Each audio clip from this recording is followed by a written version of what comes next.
नमस्कार दोस्तों, Aditi voice channel में आप सभी का स्वागत है। आज मैं हरतालिका तीज व्रत की कहानी सुनाने जा रही हूँ। एक बार भगवान शिव ने पार्वती जी को उनके पूर्व जन्म का स्मरण कराने के उद्देश्य से इस व्रत के महात्म्य की कथा कही थी। श्री भोले शंकर बोले, हे गौरी, पर्वतराज हिमालय पर स्थित गंगा के तट पर तुमने अपनी बाल्यावस्था में 12 वर्षों तक अधोमुखी होकर घोर तप किया था। इतनी अवधि तुमने अन्न न खाकर पेड़ों के सूखे पत्ते चबाकर व्यतीत किए। माद की ब्रकाल शीतलता में तुमने निरंतर जल में प्रवेश करके तप किया। बैसाख की जला देने वाली गर्मी में तुमने पंचाग्नि से शरीर को तपाया। सावन की मूसलधार वर्षा में खुले आसमान के नीचे बिना अन्न जल ग्रहण किए समय व्यतीत किया।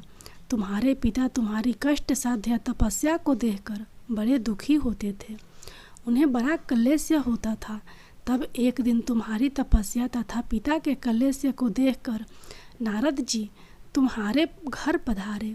तुम्हारे पिता ने हृदय से अतिथि सत्कार करके उनके आने का कारण पूछा।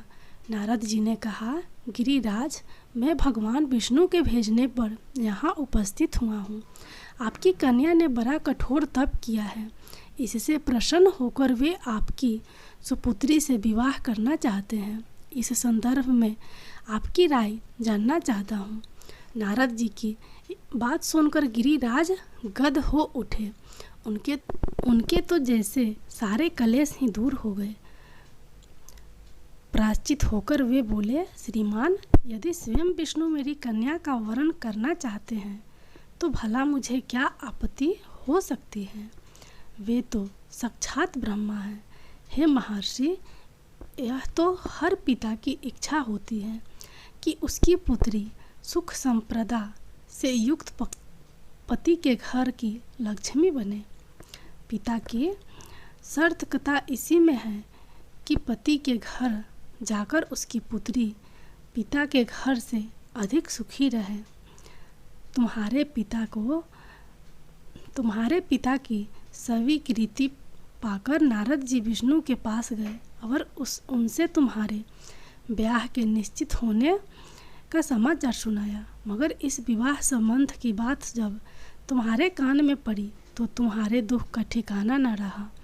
तुम्हारी एक सखी ने तुम्हारी इस मानसिक दशा को समझ लिया और उसने तुमसे उस विक्षिप्तता का कारण जानना चाहा।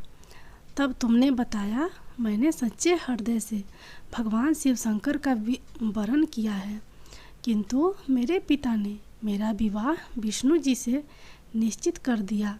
मैं विचित्र धर्म संकट में हूँ। अब क्या करूँ। प्राण छोड़ देने के अतिरिक्त अब कोई भी उपाय शेष नहीं बचा है। तुम्हारी सखी बड़ी ही समझदार और सूझबूझ वाली थी। उसने कहा, सखी, प्राण त्यागने का इसमें कारण ही क्या है।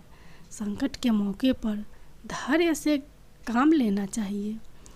नारी के जीवन को भलाई इसी में है कि पति रूप में हृदय से जिसे एक बार स्वीकार कर लिया, जीवन पर्यंत उसी से निर्वाह करे। सच्ची अवस्था और एक निष्ठा के समक्ष तो ईश्वर को भी संपन्न करना पड़ता है।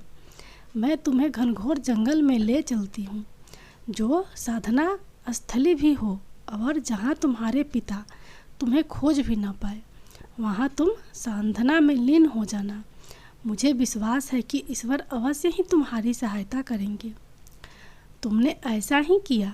तुम्हारे पिता तुम्हें घर पर न पाकर बड़े दुखी तथा चिंतित हुए। वे सोचने लगे कि तुम न जाने कहाँ चली गई। मैं विष्णु जी से उसका विवाह करने का प्रण कर चुका हूँ। यदि भगवान विष्णु बारात लेकर आ गए और कन्या घर पर न हुई तो बड़ा अपमान होगा। मैं तो कहीं मुंह दिखाने के योग भी नहीं रहूँगा। यही सब सोचकर गिरिराज ने जोर शोर से तुम्हारी खोज शुरू करवा दी। इधर तुम्हारी खोज होती रही और उधर तुम अपनी सखी के साथ नदी के तट पर एक गुफा में मेरी आराधना में लीन थी। भाद्रपद शुक्ल तृतीया को हस्त नक्षत्र था। उस दिन तुमने रेत के शिवलिंग का निर्माण करके व्रत किया। रात भर मेरी स्तुति के गीत गाकर जागी।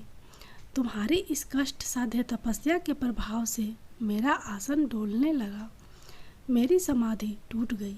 मैं तुरंत तुम्हारे समक्ष जा पहुंचा और तुम्हारी तपस्या से प्रसन्न होकर तुमसे वर मांगने के लिए कहा। अब अपनी तपस्या के फलस्वरूप मुझे अपने समक्ष पाकर तुमने कहा, मैं हृदय से आपको पति के रूप में वर्ण कर चुकी हूँ। यदि आप सचमुच मेरी तपस्या से प्रसन्न होकर आप यहाँ पधारे हैं तो मुझे अपनी अर्धांगिनी के रूप में स्वीकार कर लीजिए।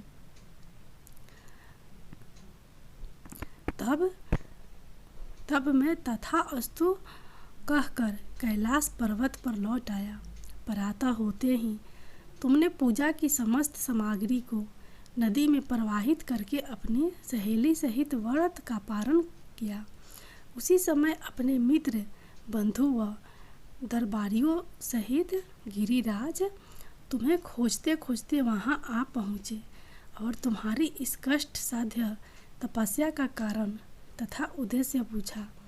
उस समय तुम्हारी दशा को देखकर गिरिराज अत्यधिक दुखी हुए और पीड़ा के कारण उनकी आंखों में आंसू उमड़ आए थे। तुमने उनके आंसू पोंछते हुए विनम्र स्वर में कहा, पिताजी, मैंने अपने जीवन का अधिकांश समय कठोर तपस्या में बिताया है। मेरी इस तपस्या का उद्देश्य केवल यही था कि मैं महादेव को पति के रूप में पाना चाहती थी। आज मैं अपनी तपस्या की कसौटी पर खरी उतर चुकी हूँ। आप क्योंकि विष्णु जी से मेरा विवाह करने का निर्णय ले चुके थे, इसलिए मैं अपने आराध्या की खोज में घर छोड़कर चली आई। अब मैं आपके साथ इसी शर्त पर घर जाऊंगी कि आप मेरा विवाह विष्णु जी से ना करके महादेव जी से करेंगे। गिरिराज मान गए और तुम्हें घर ले गए। कुछ समय के पश्चात विधि विधान पूर्वक उन्होंने हम दोनों को विवाह सूत्र में बांध दिया। हे पार्वती, भाद्रपद की शुक्ल तृतीया को तुमने मेरी आराधना करके जो व्रत किया था, उसी के फलस्वरूप मेरा तुमसे विवाह हो सका। इसका महत्व यह है कि इस व्रत को करने वाली कुंवारियों को मनवांछित फल देता हूँ। इसलिए सौभाग्य की इच्छा करने वाली प्रत्येक युवती को यह व्रत पूरी एकनिष्ठा तथा आस्था से करनी चाहिए। वीडियो अगर अच्छी लगी हो तो वीडियो को लाइक करें एवं चैनल को सब्सक्राइब करना ना भूलें। धन्यवाद।